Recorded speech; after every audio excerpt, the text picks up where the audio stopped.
दोस्तों कल supreme court ने बुलडोजर एक्शन पर एक बड़ा एक्शन लिया है। कहने का मतलब यह है, रिसेंटली आपने देखा होगा कई सारे राज्यों के अंदर बुलडोजर के माध्यम से यहां पर जो घर हैं उसको तोड़े जा रहे थे। सरकार का यह कहना था कि ये घर जो है वो इलीगल हैं, गलत हैं, और ज्यादातर केस में आपको देखने को मिलेगा कि जब भी कोई क्रिमिनल केस होता था किसी पर्सन पर, तो उसके खिलाफ ही एक्शन लिया जाता है।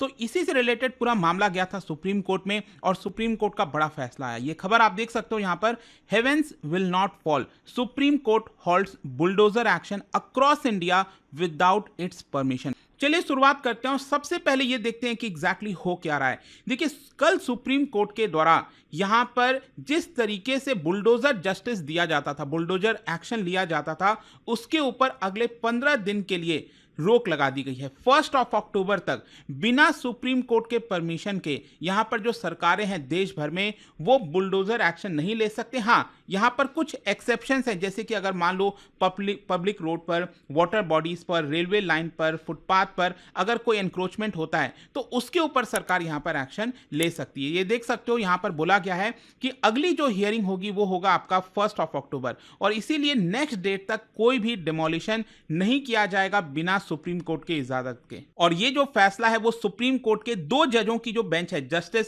बी.आर. गवई और जस्टिस के.वी. विश्वनाथन, उनके द्वारा यहां पर लिया गया। साथ ही साथ आप देख सकते हैं सुप्रीम कोर्ट ने यह भी कहा है कि बहुत जल्द वो चाहते हैं कि एक गाइडलाइंस, एक डायरेक्टिव यहां पर लाई जाए। तो हो सकता है कि सुप्रीम कोर्ट अपनी तरफ से एक गाइडलाइन या डायरेक्टिव प्रोवाइड करेगा देश भर में जितनी सरकारें हैं उनके लिए, ताकि जिस प्रकार से म्युनिसिपल कॉर्पोरेशन के द्वारा यहां पर प्रॉपर्टीज को डिमोलिश किया जाता है वो उस मनमाने तरीके से ना हो, एक प्रॉपर गाइडलाइन हो, डायरेक्टिव हो, उसी के आधार पर चीजें होनी चाहिए। आप देख सकते हैं अभी रिसेंटली सुप्रीम कोर्ट ने यह भी कहा था, can anybody's house be demolished only because he is an accused. तो बेसिकली यहां पर सुप्रीम कोर्ट ये कह रही है कि मान लो अगर किसी ने कोई क्राइम किया है, अगर कोई अक्यूज भी है, यहां पर हो सकता है कि अभी कोर्ट ने फैसला भी नहीं सुनाया, just on the basis of FIR, और क्योंकि वो अक्यूज्ड है, क्या आप उस बेसिस पर उसके घर को तोड़ सकते हो? क्या ये सही है? Even if he is a convict, still it can't be done without following the procedure as prescribed by the law. मान लीजिए अगर कोर्ट ने साबित भी कर दिया कि वो पर्सन गलत है, तो कोर्ट उसको सजा सुनाएगी कि आपको 2 साल की यहां पर सजा है। आप कौन होते हो कि उसके घर को तोड़ दिए? तो ये तो कहीं कानून में नहीं लिखा हुआ है, और देश तो कानून से चलना चाहिए। तो यही बोला गया है सुप्रीम कोर्ट के द्वारा। खैर, इसको एक तरह से सेंट्रल गवर्नमेंट ने डिफेंड भी किया कि सुप्रीम कोर्ट इतना बड़ा एक्शन कैसे ले सकती है। बेसिकली यहां पर जो सॉलिसिटर जनरल ऑफ इंडिया है तुषार मेहता, वो सुप्रीम कोर्ट के इस ऑर्डर पर ऑब्जेक्शन रेज कर रहे थे। उनका कहना था कि सुप्रीम कोर्ट अथॉरिटीज के हाथ नहीं बांध सकती। मतलब कि देखिए, यहां पर आपको पता है संविधान में जो जुडिशरी है, एग्जीक्यूटिव है, लेजिस्लेचर है, वो अलग अलग पिलर्स हैं एक तरह से। तो यहां पर उनका अपना अपना रोल है।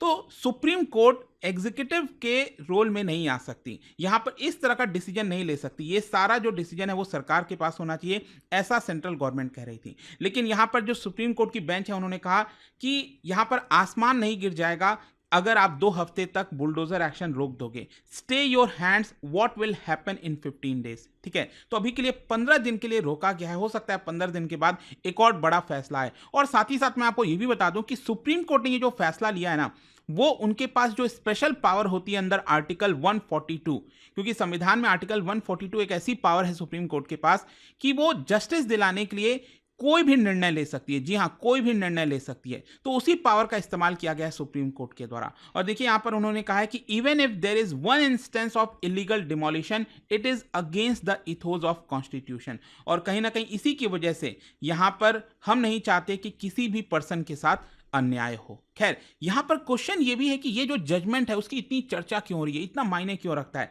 क्योंकि मैं आपको बता दूं, एग्जैक्टली 2.5 साल पहले अगर आप देखोगे तो ये मामला सुप्रीम कोर्ट में चल रहा था, लेकिन उस समय सुप्रीम कोर्ट ने ये जो डिमोलिशंस है अक्रॉस जो कंट्री हो रहा था, उस पर रोक नहीं लगाई थी। उस पर कहा कि हम इसमें कुछ नहीं कर सकते। इनफैक्ट आपको मैं बता दूं, 2.5-3 साल पहले आपको याद होगा दिल्ली में जहांगीरपुर इलाके में, जहांगीरपुरी जो इलाका है वहां पर डिमोलिशन चल रहा था, क्योंकि उस समय आपको याद होगा जो म्युनिसिपल कॉर्पोरेशन है नॉर्थ दिल्ली का, वो बीजेपी के अंडर में आता था, और उस समय कुछ हिंसक घटना हुई थी, जो कम्युनल वायलेंस वगैरह है वो हुआ था, और जो यहाँ पर म्युनिसिपल कॉर्पोरेशन है वो एक्शन ले रही थी, तोड़ रही थी। तो इसी को लेकर मामला सुप्रीम कोर्ट में गया। कपिल सिब्बल और बहुत सारे लोगों ने पिटीशंस डाला कि ऐसा नहीं होना चाहिए।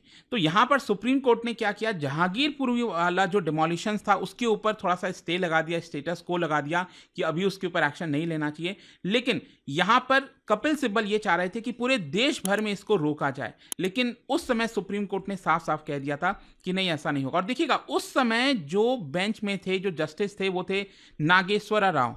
और मैं आपको बता दूं, एक्चुअली नागेश्वर राव जो है वो अभी रिटायर हो गए हैं। तो यहाँ पर जो दो जजों की बेंच है उसमें बी आर गवई आए हैं। और कहीं ना कहीं अगर आपको देखने को मिलेगा कि 2.5 साल वाला पहले वाला जो फैसला था उससे काफी डिफरेंट फैसला इस बार सुप्रीम कोर्ट ने लिया है। खैर, यहाँ पर अगेन आप देख सकते हैं, जो कांग्रेस पार्टी की लीडर है प्रियंका गांधी वाड्रा, उन्होंने इस फैसले का स्वागत किया है सुप्रीम कोर्ट का, और साथ ही साथ कहा है कि यह देश संविधान से चलता है और संविधान से ही चलेगा। खैर, मैं आपको बता दूं, यहाँ पर अगर हम बुलडोजर जस्टिस की बात करें तो आई एम श्योर आप सबको पता होगा कि स्पेशली उत्तर प्रदेश के अंदर योगी आदित्यनाथ जी बुलडोजर बाबा के नाम से जाने जाते हैं, क्योंकि बताया जाता है कि उन्होंने बहुत सारे एक्शन लिए, वो भी मैं आपको बताऊंगा। और कुछ ऑपोजिशन पार्टीज के राज्यों में भी अगर आप देखोगे तो एक्शन लिया गया है, ऐसा नहीं है कि सिर्फ बीजेपी रूल्ड स्टेट में लिया गया है। और यहाँ पर जो भी एक्शन लिया जाता है तो सरकार यही कहती है कि देखिए वो इलीगल था। कहने का मतलब ये है कि बहुत से लोगों का ऑब्जेक्शन ये आया है कि अगर वो इलीगल था तो आप पहले भी एक्शन ले सकते थे। अगर कोई पर्सन, किसी के ऊपर एफआईआर होता है, अगर वो अक्यूज्ड है, तब यहाँ पर आपको कैसे पता चलता है कि उसकी जो प्रॉपर्टी है वो इलीगल है और आप एक्शन ले लेते हैं। मैं आपको बताता हूँ, एक्चुअली योगी आदित्यनाथ जी के पहले टर्म में अगर आप देखोगे, क्योंकि 2017 में जो चुनाव हुआ था विधानसभा का, उसमें वो जीत कर आए थे, तो यहाँ पर आप देख सकते हो 15,000 लोगों के ऊपर जो Uttar Pradesh gangster and anti social activities prevention act है, ये धारा लगाई गई थी। और बहुत सारे जो हाउसेज हैं जो इलीगली कंस्ट्रक्टेड था, जो सरकार का कहना है, उसको डिमोलिश किया गया। और उसके बाद जो सेकेंड टर्म है उसमें भी योगी आदित्यनाथ जी ने बहुत सारे इस तरह के एक्शन लिए। इसी साल जून के महीने में आप देख सकते हो 6 प्रॉपर्टीज जो कि उन लोगों से बिलोंग करते थे जिनके ऊपर एफआईआर हुआ था। यहां पर 2 मामला था, एक था मुरादाबाद से रिलेटेड, जहां पर एक मैरिड वुमेन को जो है किडनैप किया जाता है मैटरनल हाउस से, तो वो एक मामला था। और दूसरा था बरेली में शूट आउट हुआ था, तो उसी से रिलेटेड 6 प्रॉपर्टीज के ऊपर जो है कार्रवाई की गई थी। और कहीं ना कहीं जो एक्शन बार बार लिया जाता है उत्तर प्रदेश में इसकी वजह से, और स्पेशली अभी रिसेंटली आपको याद होगा जो समाजवादी पार्टी के लीडर हैं अखिलेश यादव जी, वो बार बार तंज कसते हैं कि योगी आदित्यनाथ जी जो कर रहे हैं बुलडोजर से लेकर, वो बिल्कुल भी सही नहीं है, ऐसा नहीं होना चाहिए। लेकिन यहां पर जैसे योगी आदित्यनाथ जी ने इस तरह के एक्शंस लेना स्टार्ट किया, ये भी ऐसा लगता है कि एक तरह का टेम्पलेट बन गया, जहां पर भी बीजेपी रूल्ड स्टेट था। जैसे कि आप देख सकते हैं, यहां पर बताया जाता है कि नरेंद्र मोदी जी ने भी अभी लोकसभा इलेक्शन के पहले अगर आप देखिए तो एक रैली के दौरान उसको सपोर्ट किया और कहा कि अपोजिशन पार्टीज को थोड़ा सा ट्यूशन लेना चाहिए कि बुलडोजर कहां चलाना है और कहां नहीं चलाना है। और उसके बाद अगर आप देखोगे मध्य प्रदेश में जब शिवराज सिंह चौहान चीफ मिनिस्टर थे, ऑल्दो उनकी जो इमेज है वो थोड़ा सा मॉडरेट इमेज है, लेकिन यहां पर उन्होंने भी बुलडोजर एक्शन लेना स्टार्ट कर दिया। और बताया जाता है कि अपने कार्यकाल के दौरान 16 घर और 29 स्ट्रक्चर्स पर जो है कार्रवाई की गई थी। और उनका भी नाम अगर आप देखोगे तो बुलडोजर मामा के नाम से धीरे धीरे प्रचलित होने लगा। ऑल्दो अभी आपको पता है Shivraj Singh Chouhan he is right now agriculture minister, वो चीफ मिनिस्टर नहीं है। लेकिन इसके अलावा अगेन हरियाणा में भी आपको याद होगा जब मनोहर लाल खट्टर चीफ मिनिस्टर थे, तो एक इंसिडेंट हुआ था, आप सबको याद होगा, नू में जो कम्युनल वायलेंस हुआ था, वीएचपी यात्रा निकली थी, तो उसके दौरान भी यहाँ पर उस वायलेंस के बाद जो है सरकार ने बहुत सारे जो घर हैं नू में उसको डिमोलिश किया था। और जो दिल्ली वाला तो मैंने आपको बताया इंसिडेंट 2022 में जहांगीरपुर इलाके में हनुमान जयंती की रैली के दौरान डोनाल्ड ट्रंप, आपको याद होगा, वो आए थे, तो उस समय काफ़ी ज़्यादा इस तरह के टेंशन माहौल चल रहा था दिल्ली के अंदर। तो वहाँ पर बीजेपी लेड जो नॉर्थ दिल्ली म्यूनिसिपल कॉर्पोरेशन है, उन्होंने कई सारे स्ट्रक्चर्स को तोड़ा था। इनफैक्ट जो मस्जिद है उसके आगे का जो फ्रंट गेट है, वॉल है, उसको भी यहाँ पर तोड़ा गया था। अभी रिसेंटली राजस्थान में भी आप देखो तो यहाँ पर जो नई सरकार बनी है भजन लाल शर्मा, उन्होंने भी कई सारे जो घर हैं बताया जाता है कि एक्शन लिया। जैसे कि एक स्कूल बॉय था जो जिसके ऊपर आरोप है कि उसने अपने ही क्लासमेट पर स्टैबिंग की है, ठीक है, चाकू घोंपा है, तो उसके घर को भी यहाँ पर तोड़ा गया। सिर्फ यही नहीं, इसके पहले अगर आप देखिए राजस्थान में जो अशोक गहलोत की सरकार थी, तो वो इसके खिलाफ थे। उनका कहना था कि यहाँ पर बीजेपी रूल्ड स्टेट में जो बुलडोज़र एक्शन लिया जाता है, ये बिल्कुल भी नहीं होना चाहिए, कानून के हिसाब से चलनी चाहिए चीज़ें। लेकिन मैं आपको बता दूँ, इसी साल जो राजस्थान में चुनाव था विधानसभा का, उसके जस्ट पहले अगर आप देखोगे,